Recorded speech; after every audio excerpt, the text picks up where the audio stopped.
ভালোবাসার ধ্রুবতারা পর্ব 1 লিখেছেন সাদিয়া ইসলাম নূর। ভালোবাসা একটি শব্দ হলেও এর সংজ্ঞা অনেক বড়, তা হয়তো সবাই বুঝতে পারে না। তবে যারা ভালোবাসার কাঙ্গাল তাদের কাছে এর সংজ্ঞাটা একটু বেশিই সহজ। ওই কথাই আছে না, ভালোবাসা হাওয়ার মতো।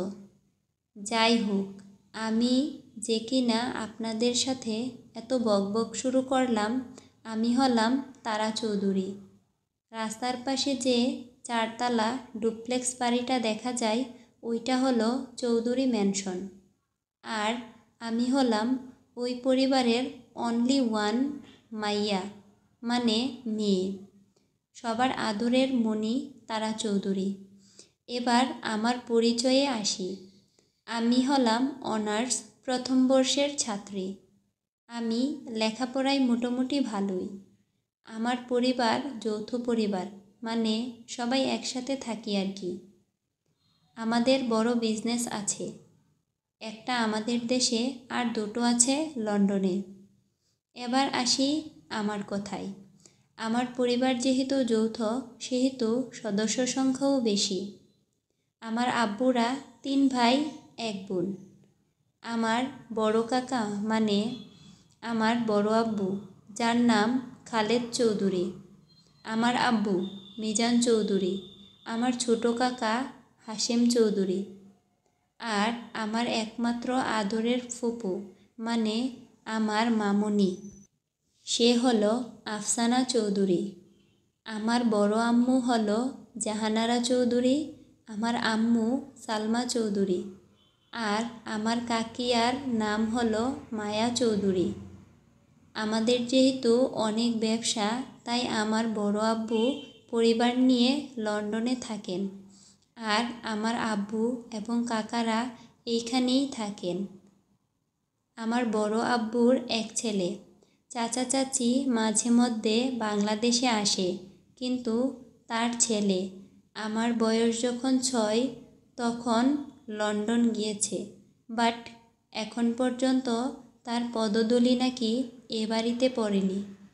যাই হোক, আমার বড় আব্বুর ছেলের নাম ধ্রুব চৌধুরী। আমার আব্বুর 2 সন্তান, তার একমাত্র সুকন্যা আমি এবং আমার খচ্চর ভাইয়া। আমার নাম তো আগেই বললাম। আর আমার ভাইয়ার নাম আরিয়ান চৌধুরী। আমার কাকার 2 ছেলে, ইশাক আর ইরান চৌধুরী। ইশাক আমার সেম বয়সের প্রায়, তাই আমাদের মধ্যে সাপ পেঁচের সম্পর্ক। আর ইরান সবার ছোট, আমার মামুনির 1 ছেলে ও 1 মেয়ে। যেহেতু আমার পরিবারের মেয়ে আমি আর মামুনির মেয়ে মমো অরোরা শেখ, তাই আমাদের আদরের কমতি নেই। একবার বললে সঙ্গে সঙ্গে হাজির। আমি দেখতে অতটাও আহামরি ফর্সা নই, মোটামুটি ফর্সা, লম্বা চুল, যেটা আমার অনেক পছন্দের।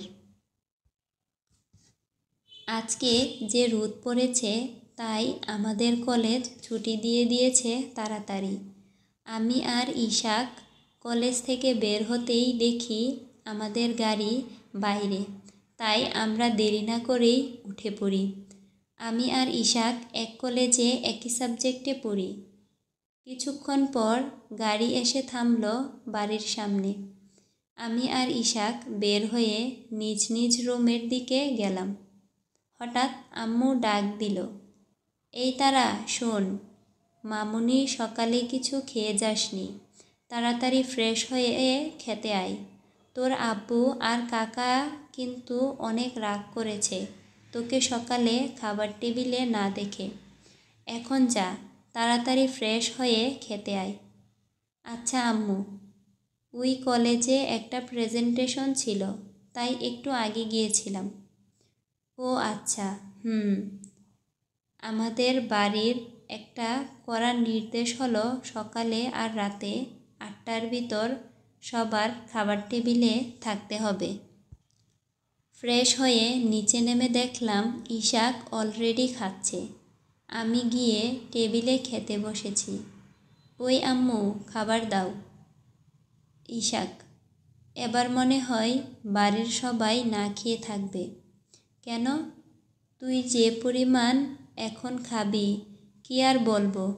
আরও সকালে খাসনি, মনে তো হয় না কারোর জন্য কিছু আর থাকবে। এই কাকিয়া, আবার রান্না বসাও, না হলে আমাদের বাড়ির সবাইকে কিন্তু উপোস থাকতে হবে। আমি আবার ভালো ছেলে ভাই, তোমাদের বলে রাখলাম যেন তোমাদের উপোস থাকতে না হয়। আমি, ইশাকের বাচ্চা। দুপুরের খাবার শেষে রুমে আসতেই অঝোরে বৃষ্টি শুরু হলো। যেহেতু এখন বৈশাখ মাস, তাই হুটহাট বৃষ্টি শুরু হয়ে যায়। যাই হোক, আমার বৃষ্টির দিনে ঘুম অনেক ভালো লাগে, তাই বৃষ্টি দেখে মন নেচে উঠল। যেই ভাবা সেই কাজ। ঘুম ভাঙল আম্মুর ডাকে। এই তারা, সন্ধ্যা হলো, উঠ, নামাজ পড়তে বস। তারপর পড়তে বসিস। ইচ্ছা না থাকা সত্ত্বেও উঠে ফ্রেশ হয়ে নামাজ সেরে বই পড়তে বসলাম। একটানা 7:45 পর্যন্ত পড়ে চলে গেলাম খাবার খাবো তাই নিচে। ড্রয়িং রুমে বেশ একটা আড্ডা বসলো। আমিও সেখানে যোগ দিলাম। বড় আব্বু ফোন করেছে। একে একে সবাই কথা বলল। এবার আমার পালা। খালেদ চৌধুরী, আমার মামুনিটা কই? আম্মু আমার কাছে ফোন দিল। আসসালামু আলাইকুম বড় আব্বু, ভালো আছেন? বড় আম্মু ভালো আছে? বড় আব্বু, ওয়ালাইকুম সালাম, ভালো আছি। তোমার বড় আম্মুও ভালো আছে। কেমন চলে পড়ালেখা? এই তো আলহামদুলিল্লাহ ভালো। এই নাও তোমার বড় আম্মুর সাথে কথা বলো। আসসালামু আলাইকুম বড় আম্মু, ভালো আছো?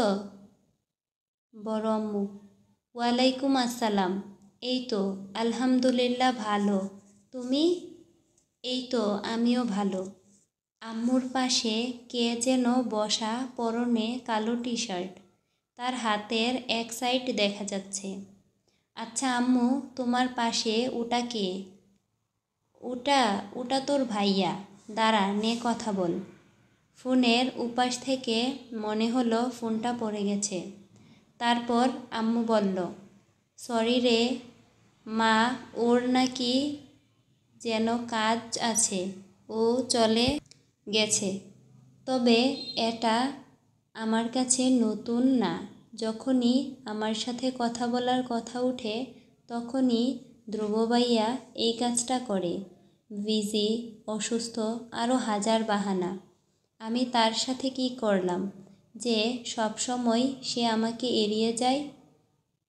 তিনি নাকি ছোটবেলায় আমাকে খুব পছন্দ করতেন, কিন্তু এখন তো কথাই বলেন না। তাই আমিও এসবে এত মাথা ঘামাই না। আমার মনে যে আমি তার সাথে তেমন, আমি কেন যেচে তার সাথে কথা বলবো? কিন্তু এজন্যও আবার খারাপ লাগছে যে উনি বাড়ির সবার সাথে হেসে কথা বললেও আমার সাথে কথা বলে না। কথা শেষ করে ফোনটা আম্মুর কাছে দিলাম। আম্মু আর পরিবারের সবাই অনেক খুশি। কিন্তু কেন সবাই এত খুশি তোমরা? ইশাক, আরে খুশি হব না, বড় আব্বু আর বড় আম্মু আসবে। আমি, এটা তো স্বাভাবিক, কারণ বড় আব্বু আর বড় আম্মু মাঝে মাঝে আসে। আমি এটা ভাবতে না ভাবতেই ইশাক, আর ইন্টারেস্টিং হলো ধ্রুব ভাইয়াও আসবে। এই কত বছর পর তাকে দেখব। I am so excited. কথাটা শোনা মাত্রই আমি তো অবাক, যে কিনা এ বাড়ির কথা শুনলেও রেগে যায়। সে আসবে, সে এই বাড়িতেই আসবে। সূর্য যেন কোন দিক দিয়ে উঠল। ভাবতে ভাবতে হঠাৎ মনে পড়ল, যে কিনা আমার সাথে কথাই বলে না, তাকে নিয়ে এত কেন ভাবছি? আম্মুর কাছে শুনেছিলাম ভাইয়া দেখতে নাকি অনেক সুন্দর, কিছুটা বিদেশিদের মতো। অনেক আগে দেখেছি তো মনে নাই। আম্মুর ডাকে আমার ধ্যান ভাঙল। এই খেতে আয় সবাই, রাতের খাবার শেষ করে পড়তে বসবো। কিন্তু পড়তে ভালো লাগছে না, তাই শুয়ে পড়লাম। আবার সকালে তাড়াতাড়ি কলেজে যেতে হবে। কালকে নতুন ক্লাস